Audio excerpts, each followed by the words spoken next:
Assalamualaikum warahmatullahi wabarakatuh. Halo teman-teman semua, perkenalkan kami dari kelompok 2. Nama saya Mutiara Kurota Aini dengan NIM 190903022 dan rekan saya Rina Aivendar dengan NIM 19090303602. Di sini kami akan mempresentasikan hasil kerja kami atau hasil diskusi kami mengenai perhitungan produktivitas dan juga perbaikan dari studi kasus kedai kopi kuno yang beralamatkan di Jalan Diponegoro, Kota Samarinda. Selamat menonton!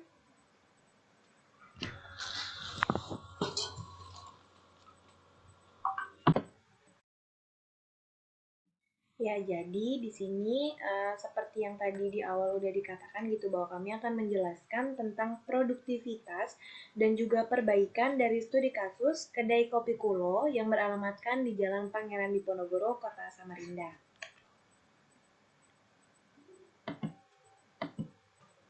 Ya, jadi kedai kopi kulo ini merupakan salah satu kedai yang cukup diminati oleh masyarakat di Indonesia, khususnya di kaula muda seperti mahasiswa ataupun pekerja-pekerja yang masih muda. Di mana kedai kopi ini tuh tempat tongkrongan pilihan anak muda karena kedai kopi kulo ini memiliki banyak menu, terus juga harganya cukup terjangkau. Nah, akan tetapi pada saat level PPKM level 4 di Kota Samarinda, kedai kopi kulo ini mengalami sedikit permasalahan tentang produktivitasnya, di mana produktivitas pada kedai kopi kulo tersebut mengalami penurunan. Nah, di sini kami akan melakukan analisis terkait produktivitas tersebut dan juga melakukan perbaikan. Okay, next. Ya, jadi untuk lokasi dan tujuan dari penelitian kami, di sini lokasi yang kami pilih adalah Kopi Kulo di Jalan Pangeran Diponegoro, Kota Samarinda. Untuk tujuan penelitiannya sendiri, yang pertama adalah untuk mengetahui tujuan dilakukannya pengukuran produktivitas. Kedua, untuk mengetahui indeks perbaikan harga setelah dilakukan pengukuran produktivitas. Lalu untuk mengetahui indeks profitabilitas setelah dilakukan pengukuran, dan lalu untuk mengetahui indeks produktivitas setelah dilakukan pengukuran, dan mengetahui proses perbaikan produktivitas setelah dilakukan pengukuran produktivitas tersebut. Next. Nah, ini ada beberapa gambar lokasi kedai kopi kulo yang menjadi tempat atau pilihan studi kasus kami. Di sini ada ruangannya, di mana di tempat kedai kopi kulo tersebut. Lalu di sini ada beberapa foto seperti wallpaper dindingnya. Nah, lanjut untuk metode dan perhitungan dari analisis produktivitas kedai kopi kulo tersebut, kami menggunakan metode APC atau American Productivity Center. Alasan kami memilih metode ini karena metode ini merupakan metode untuk mempertimbangkan secara menyeluruh perihal proses bisnis, jadi baik dari ukuran fisiknya maupun dari keuangannya. Dan juga metode APC ini merupakan metode yang digunakan untuk mengolah dan menganalisis data berupa jumlah tenaga kerja, jumlah energi listrik yang digunakan, jumlah materialnya, modalnya, dan juga output atau keluarannya. Lalu juga menganalisa terkait harga jual produk, terus pengeluaran biaya-biaya yang mengenai untuk tenaga kerja, modal, dan sebagainya. Nah, di mana dengan menggunakan metode APC ini nanti kita dapat memiliki 3 output, yaitu terkait tentang produktivitas. Antara lain ada indeks produktivitasnya, ada indeks profitabilitas, dan juga ada indeks perbaikan harga. Nah, seperti yang teman-teman lihat di layar gitu, di sini terdapat beberapa rumus yang digunakan untuk menghitung analisis produktivitas, mulai dari menghitung indeks outputnya, yaitu dengan rumus output dari bulan atau dari periode yang ingin dihitung dibandingkan dengan periode dasarnya. Lalu ada indeks input tenaga kerja atau labor, itu dirumuskan dengan ln per li, artinya sama, yaitu membandingkan tenaga kerja dari periode yang ingin dihitung dibandingkan dengan periode dasar, lalu ada material, energi, dan modal. Rumusnya sama, yaitu membandingkan input dari material, energi, dan modal dari periode yang ingin dihitung, lalu dibandingkan dengan periode dasarnya. Lalu ada perhitungan IPH atau indeks perbaikan harga dengan rumus indeks periode kedua dikurangin dengan indeks periode dasar. Lalu ada indeks perhitungan profitabilitasnya atau perbaikan profitabilitas dengan rumus IPF sama dengan IPH dikurangin indeks periode kedua. Lalu ada perhitungan indeks profitabilitasnya dengan cara mengalihkan indeks IPF dengan IPH. Lanjut. Nah, lalu untuk perbaikannya di sini kami menggunakan metode dari Kaizen, dan dari Kaizen tersebut kami menggunakan metode PDCA dan 5W1H. Nah, PDCA nanti atau untuk metode perbaikannya akan dijelaskan oleh rekan saya lebih jelasnya. Nah, di sini ada data awal hasil wawancara kami dari salah satu karyawan kedai kopi Kulo. Di sini ada beberapa data yang kami peroleh untuk di periode bulan Juli dan bulan Agustus, antara lain ada bahan bakunya, ada biaya listrik, biaya tenaga kerja, pendapatan per bulan, dan juga sewa gedungnya. Nah, di mana data-data inputnya itu antara lain ada bahan baku, ada biaya listrik, ada biaya tenaga kerja, dan sewa gedung. Dan untuk outputnya itu sendiri adalah biaya pendapatannya. Di bulan Juli untuk bahan baku itu sebesar 21 juta, dan di bulan Agustus itu sebesar 13 juta. Lalu untuk biaya listrik di bulan Juli itu sebesar 1,2 juta, dan untuk di bulan Agustus sebesar 1 juta. Biaya tenaga kerja di bulan Juli itu sebesar 19.200.000 dan di bulan Agustus sebesar 14.400.000. Untuk pendapatannya di bulan Juli itu sebesar 60 juta dan di bulan Agustus itu sebesar 30 juta. Untuk sewa gedungnya sewa gedung ini per bulannya itu sekitar 5 juta, jadi dalam 1 tahun itu sekitar 60 juta. Oke, next. Nah, ini dari metode APC kami plottingkan gitu dari data-data awal tadi ke dalam data output dan juga data input gitu. Jadi dari data outputnya itu di bulan Juli sebesar 60 juta, di bulan Agustus sebesar 30 juta. Ini berasal dari pendapatan kedai kopi Kulo tersebut. Lalu untuk input itu ada tenaga kerja di bulan Juli sebesar 19.200.000 dan untuk bulan Agustus sebesar 14.400.000. Nah, untuk material sendiri itu sebesar 21 juta dan bulan Agustus sebesar 13 juta. Untuk energi atau biaya penggunaan energi listrik di bulan Juli sebesar 1.200.000 dan di bulan Agustus sebesar 1 juta. Untuk modal di bulan Juli, kedai kopi Kulo itu mengeluarkan sekitar 41 juta dan di bulan Agustus itu sekitar 28.400.000. Lalu untuk perhitungan tingkat produktivitas untuk indeks output, yaitu membandingkan antara output di bulan Agustus dengan output di bulan Juli, yaitu 30 juta dibandingkan dengan 60 juta, dihasilkan indeksnya itu 0,5. Lalu untuk tenaga kerja, itu membandingkan dari bulan Agustus sebesar 14.400.000 dan di bulan Juli sebesar 19.200.000 sehingga indeks input tenaga kerjanya itu sebesar 0,75. Untuk input materialnya itu di bulan Juli sekitar 13 juta dan di bulan Agustus itu 21 juta sehingga dihasilkan indeksnya sebesar 0,62. Untuk indeks input energi itu sebesar 1 juta dan di bulan Agustus 1 juta dan di bulan Juli sebesar 1,2 juta sehingga hasilnya adalah 0,83. Dan yang terakhir ada input modal, indeksnya itu membandingkan modal di bulan Agustus yaitu sebesar 28.400.000 dibandingkan dengan di bulan Juli 41 juta sehingga dihasilkan indeks 0,69. Nah, dari perhitungan tersebut, kita bisa lihat di sini ada rekapan dari hasil perhitungan untuk output dan juga input. Seperti teman-teman bisa lihat di layar. Oke, kita next. Nah, lalu setelah kita mendapatkan perhitungan dari output dan juga input di bulan atau di periode kedua dibandingkan dengan periode dasarnya. Lalu di sini kita melakukan perhitungan untuk nilai IPH, indeks perbaikan harga, indeks IPF, indeks perbaikan profitabilitasnya, dan IP atau indeks produktivitasnya. Untuk IPH itu seperti di awal, dia menggunakan rumus indeks periode kedua dikurangin dengan indeks periode dasarnya, sehingga hasilnya itu negatif 0,5.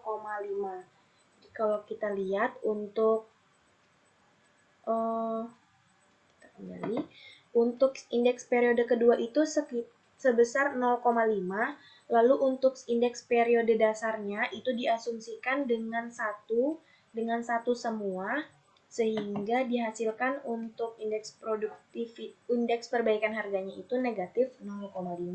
Lalu untuk input tenaga kerja sebesar negatif 0,25, material sebesar negatif 0,38, dan untuk energi menghasilkan indeks perbaikan harga negatif 0,17, untuk modal negatif 0,31. Lalu untuk indeks perbaikan profitabilitas, yaitu dengan cara mengalihkan indeks perbaikan harga dikalikan dengan indeks periode kedua. Jadi indeks perbaikan harga untuk total output negatif 0,5 dikalikan dengan indeks periode keduanya yaitu 0,5. Jadi dihasilkan total atau hasil dari IPF dari total output itu sebesar negatif 0,25.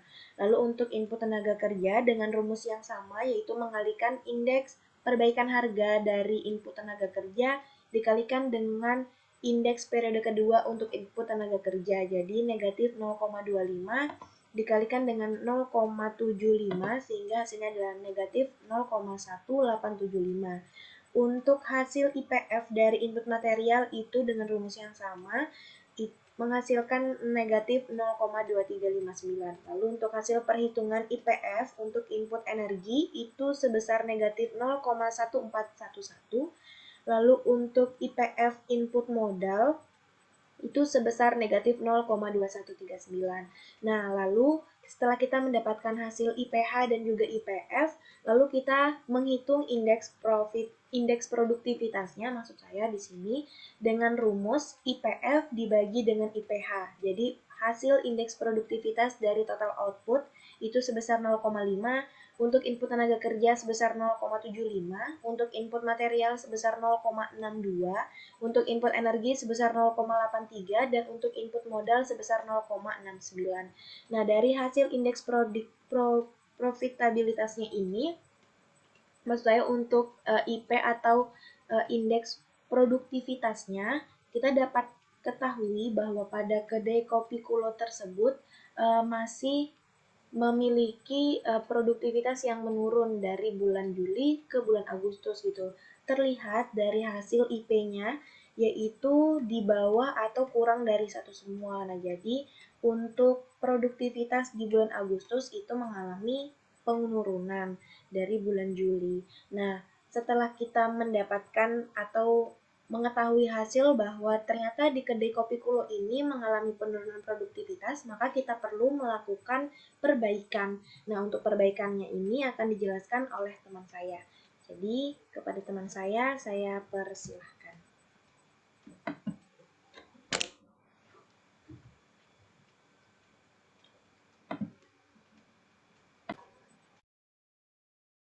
Ya, baik, di sini saya akan menjelaskan tentang metode perbaikan produktivitas yang mana setelah dilakukan perhitungan menggunakan metode American Productivity Center didapatkan hasil bahwa terjadi penurunan produktivitas mulai dari bulan Juli hingga bulan Agustus. Sehingga perlu dilakukan perbaikan untuk menjaga produktivitas pada kedai kopi Kulo. Jadi metode perbaikan yang kami gunakan itu metode Kaizen, yang mana metode yang dipilih yaitu ada metode PDCA atau Plan, Do, Check, and Action. Jadi metode PDCA ini merupakan metode lingkaran yang mana kita harus melakukan metode ini secara terus-menerus dan secara berkesinambungan untuk menghasilkan perbaikan yang sesuai dengan yang diinginkan. Nah, di sini terdapat plan atau perencanaan yang mana tingkat produktivitas kedai kopi Kulo itu menurun yang disebabkan karena beberapa faktor. Yang pertama itu ada faktor keadaan, manusia, dan bahan baku. Bisa dilihat sendiri pada tabel 3.5, yaitu terdapat faktor keadaan yang mana keadaan yang harus dilakukan perbaikan itu pada saat keadaan PPKM. Untuk lokasi perbaikannya itu ada di tempat kerja, dan tindakan yang harus dilakukan yaitu melakukan berbagai promosi dan pelayanan take home, pengantaran ke rumah, dan memperkenalkan tingkat kebersihan produk atau higienis. Jadi kita tahu bahwa ketika PPKM itu dilakukan pembatasan dan tidak boleh berkumpul-kumpul. Maka di kedai kopi Kulo harus menyediakan hand sanitizer dan alat untuk mengecek suhu. Kemudian kapan waktu pelaksanaannya, yaitu saat level PPKM di Kota Samarinda. Kemudian pelaksananya itu ada karyawan. Selanjutnya ketika cuaca hujan, di mana lokasi perbaikannya itu ada di tempat kerja,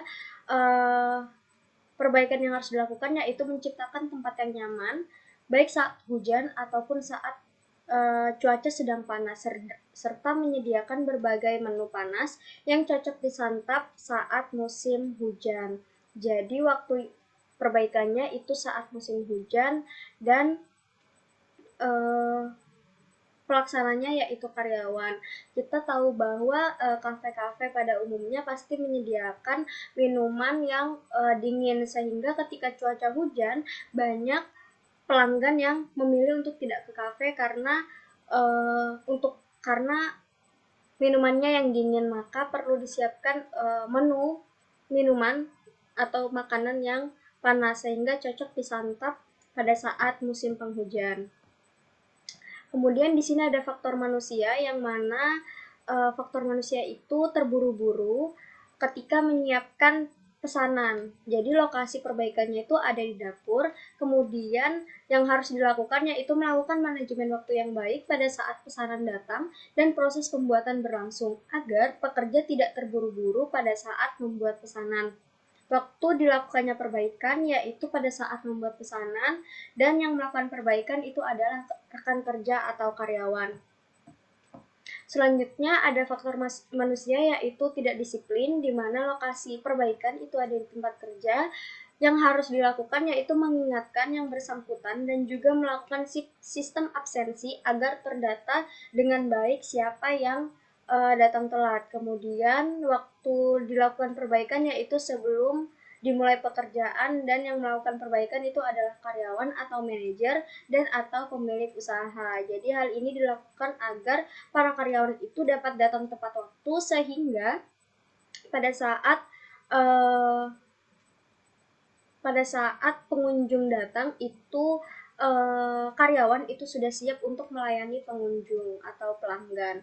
Terus yang terakhir itu ada faktor bahan baku, yang mana bahan baku yang datang itu mengalami kerusakan atau cacat, yaitu terbuka di perjalanan atau kotor. Kemudian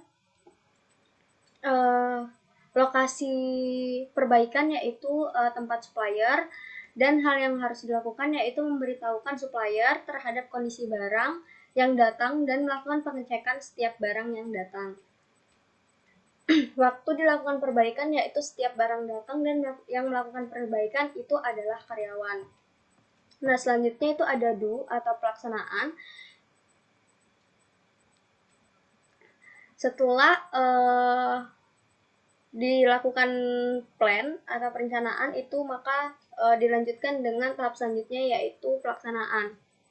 Dapat dilihat bahwa rencana perbaikan untuk pelaksanaan itu pada tabel 3.6 ini, yang mana Masalahnya yaitu kondisi Kota Samarinda yang dihadapi dengan PPKM level 4 dan karena cuaca di Samarinda yang tidak menentu, kadang hujan dan kadang panas. Kemudian tindakan yang harus dilakukan yaitu melakukan promosi dan perkenalan bahwa produk kedai kopi Kulo merupakan produk yang sangat higienis, dapat memesan via online dan langsung dikirimkan tanpa perantara, serta terdapat menu panas dan dingin yang dapat dipilih oleh customer. Waktu dilakukan perbaikan ini yaitu pada saat level PPKM yaitu level 4 berlangsung. Lokasi atau tempatnya yaitu di tempat kerja, dan untuk promosi dapat dilakukan di media sosial kedai kopi Kulos serta media sosial masing-masing karyawan. Jadi yang melakukan promosi itu bukan hanya dari media sosial dari kedai kopi Pulo, tapi juga dari karyawan. Untuk pelaksananya yaitu ada karyawan. Kemudian manusia yang dalam bekerja terlalu terburu-buru, atau sering terlambat. Nah, di sini untuk tindakan yang dilakukan yaitu memberikan arahan dan nasihat kepada yang bersangkutan. Kapan dilaksanakan? Yaitu dilaksanakan setiap kesalahan-kesalahan terjadi dan dapat dilakukan pada saat awal membuka toko atau dilakukan briefing sebelum bekerja. Kemudian lokasi tempatnya yaitu di tempat kerja, dan yang melakukan adalah manajer dan karyawan. Selanjutnya di sini ada faktor masalah yaitu bahan baku yang datang mengalami kerusakan, yaitu tindakan yang harus dilakukan itu melaporkan kepada supplier bahwa terjadi kecacatan produk dan karyawan perlu mendata bahan baku yang cacat serta sebelum digunakan perlu dicek kembali. Waktu dilakukan perbaikan yaitu setiap barang datang, tempatnya itu di tempat kerja atau gudang, dan yang melakukan perbaikan itu adalah karyawan. Selanjutnya yaitu dilakukan cek atau pemeriksaan. Nah, pada tahap cek ini dilakukan pemeriksaan terhadap tahap pelaksanaan yang telah dijalankan oleh pelaksana. Nah, apakah pelaksanaan tersebut berjalan sesuai dengan rencana atau tidak berjalan sesuai rencana. Jika dalam pelaksanaannya menghasilkan output yang kurang optimal, maka perlu dilakukan perencanaan kembali. Kemudian yang terakhir itu ada action atau tindakan, yang mana pada tahap ini hasil cek pada tahap sebelumnya itu untuk mencegah terjadinya kesalahan yang sama. Nah, untuk mencegah terjadinya kesalahan yang sama perlu dibuat SOP atau suatu tata cara standar kerja, yaitu sebagai berikut, yaitu karyawan harus menaati protokol kesehatan saat bekerja maupun di luar pekerjaan, pada saat mengolah, melayani, dan mengantarkan pesanan kepada customer. Kemudian karyawan harus melakukan briefing terlebih dahulu sebelum pekerjaan dimulai atau pada saat pergantian shift kerja. Kemudian karyawan harus berkonsentrasi pada saat bekerja. Jika kurang sehat, maka wajib melakukan konfirmasi ke rekan kerjanya, serta karyawan wajib memeriksa barang yang datang dan melakukan konfirmasi jika terjadi kerusakan pada barang. Selanjutnya dapat diambil kesimpulan bahwa indeks produktivitas pada kedai kopi Kulo yang berada di Jalan Pangeran di Ponorogo, Kota Samarinda pada bulan Agustus itu mengalami penurunan yang disebabkan oleh PPKM level 4. Hal ini dilihat dari hasil perhitungan nilai IPH, IPF, dan IP pada kedua periode, yaitu pada bulan Juli dan bulan Agustus. Yang mana hasil indeks produktivitasnya itu adalah kurang dari 1, dan dapat disimpulkan bahwa terjadi penurunan produktivitas pada kedai kopi Kulo di Samarinda, tepatnya di Jalan Pangeran di Ponorogo. Nah, kemudian berdasarkan hasil perhitungan produktivitas dilakukan perbaikan dari faktor-faktor permasalahan yang terjadi, yaitu ada faktor kondisi, manusia, dan bahan baku, serta terdapat cuaca yang tidak menentu dan sedang berlangsungnya PPKM level 4. Kemudian adanya ketidakdisiplinan karyawan, serta karyawan yang bekerja secara terburu-buru, dan terdapat kecacatan produk dari bahan baku yang akan diolah. Nah, hal tersebut itu merupakan faktor-faktor yang perlu diperbaiki untuk meningkatkan produktivitas di kedai kopi Pulo. Kemudian, pada perbaikan menggunakan metode PDCA dan metode 5W plus 1H karena metode PDCA merupakan metode yang bersifat continuous improvement atau merupakan perbaikan dari hasil evaluasi kinerja sebelumnya. Metode 5W plus 1H untuk membantu menganalisis faktor tersebut agar mendapatkan solusi yang tepat yang dapat dijalankan untuk meningkatkan produktivitas pada kedai kopi Pulau. Mungkin sekian dari penjelasan saya. Jika ada kesalahan dari saya maupun rekan saya yaitu Rina Evender, mohon dimaafkan. Terima kasih banyak dan sampai jumpa.